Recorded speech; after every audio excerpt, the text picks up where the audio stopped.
आंगन खेलै रे लाला नावा कैसे सपरी पिपल किसन को मांगे अपन नेग हर मांगे अपन नेग के बदला ठेंग देखै पिया गए परदेश लैके गए सजनवा कैसे सफरी चाबी ले गईले सजनवा कैसे सपरी चाबी ले गईले सजनवा कैसे सपरी चाबी ले गईले सजनवा कैसे सपरी आंगन खेलै रे लाला नावा कैसे सपरी आंगन खेलै रे लाला नावा कैसे सपरी आंगन खेलै रे लाला नावा कैसे सपरी आंगन खेलै रे लाला नावा कैसे सपरी ननद जियाई कजर लगन को मांगे अपने गैर मांगे अपन नेग के बदला ठेंग देखै पिया गए परदेश लैके गए सजनवा कैसे सपरी चाबी ले गईले सजनवा कैसे सपरी चाबी लै गईले सजनवा कैसे सपरी चाबी ले गईले सजनवा कैसे सपरी चाबी लै गईले सजनवा कैसे सपरी चाबी ले गईले सजनवा कैसे सपरी आंगन खेलै रे लाला नावा कैसे सपरी आंगन खेलै रे लाला नावा कैसे सपरी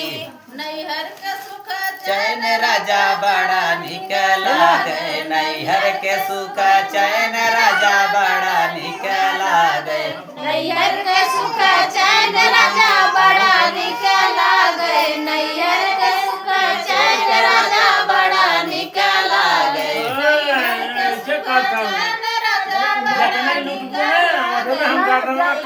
के सुख चैन राजा बड़ा निकला गए नैहर के सुख चैन राजा बड़ा निकला गए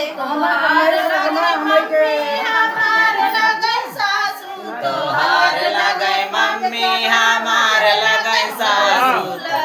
के लगे दादी राजा बड़ा निकला गए लालन का लगाई दादी राजा बड़ा बुरा लागे लालन के लगाई दादी राजा बड़ा बुरा लागे लालन के लगाई दादी राजा बड़ा बुरा लागे नैहर के के सुख चैन राजा बड़ा निकला गए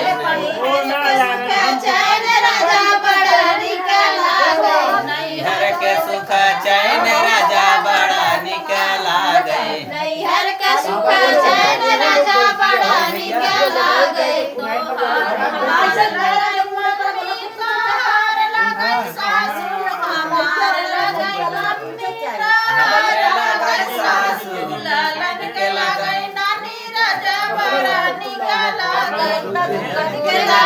नानी राजा बड़ा निकला गई लालन के राजा बड़ा निकला गई लालन के लगाई नानी राजा बड़ा निकला गई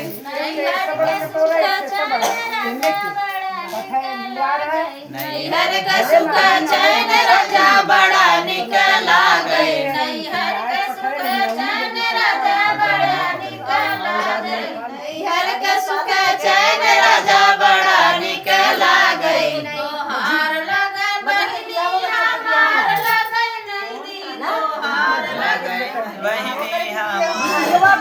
दीदी तोहार लगे बहिनी हमार लगे नैदी लालन के लगे बुआ राजा बड़ा बुरा लागई लालन के लगे बुआ राजा बड़ा बुरा लागई लालन के लगे बुआ राजा बड़ा बुरा लागई लालन के लगे बुआ राजा बड़ा निकला गए नैहर के सुख चैन राजा बड़ा निकला गई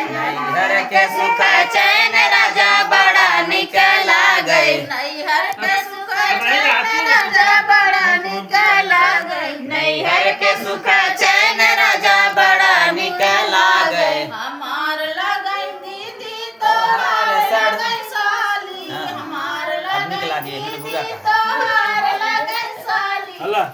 लालन के लगै मौसी राजा बड़ा निक काला पहले खोल लालन के लागे मौसी राजा बड़ा बुरा लागे लालन के लागे मौसी राजा परेशान हो गया गावत का भाई लालन के लगै मौसी राजा भाई मेरा बड़ा खुश हो। निक लागे लालन के लागे मौसी राजा बड़ा निक लागे नैहर के सुख चैन राजा बड़ा निक लागे नैहर के सुख चैन राजा बड़ा निक लागे नैहर के लगै भाभी अरे तो फिर भारी फिर ले हमार आज तो खाली हो लालन के मम्मी लगै बड़ा बुरा लागे लालन के लागे मम्मी राजा